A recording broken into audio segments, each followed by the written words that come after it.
Sheet pile কাকে বলে এবং কেন করা হয়? শীট পাইল রিটেইনিং ওয়ালের মতোই কাজ করে। মাটি ধরে রাখার উদ্দেশ্যে পাশাপাশি শারীরিকভাবে শীট পাইল মাটির অভ্যন্তরে বসিয়ে যে ধারাবাহিক খাড়া দেওয়াল নির্মাণ করা হয় তাকে শীট পাইল ওয়াল বলে। এ দেওয়াল ব্যাপকভাবে বিভিন্ন উদ্দেশ্যে ব্যবহার করা হয়। খাড়া লোড বহন করার জন্য শীট পাইল ওয়াল ডিজাইন করা হয় না। নির্মাণ কাজে আপাতদৃষ্টিতে মূল্যহীন হলেও ওয়াল নিম্নলিখিত কার্যগুলোর সমাধা করে: ১. নদী, খাল, পুকুর, সমুদ্র অথবা যে কোন জলাশয়ের পার্কে ভাঙন থেকে রক্ষা করে। ২. ড্যামের নিচে বাধা দেওয়া, কাট অফ দেওয়াল হিসাবে কাজ করে। ৩. কাঠামোর ভিত্তিকে ক্ষয়প্রাপ্ত, ইরোশন হওয়া থেকে রক্ষা করে। ৪. ভিত্তির খাদের খাড়া পার্শ্বকে প্রতিরোধ করে। ৫.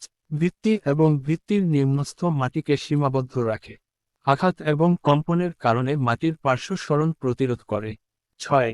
মাটিকে সীমাবদ্ধ করার ফলে মাটির ভারবহন ক্ষমতা বৃদ্ধি পায়। ৭. ভূগর্ভস্থ পানি চলাচলকে বাধাদান করে, ফলে উইয়ার, ব্যারেজ, ড্যাম, ফার ড্যাম ইত্যাদি নির্মাণে খুবই সহায়ক। ৮. খনন কার্যের পূর্বে ভিত্তির পার্শ্বে শীট পাইল বসিয়ে পার্শ্ববর্তী কাঠামোর শোরিংয়ের কাজ সমাধান করা যায়।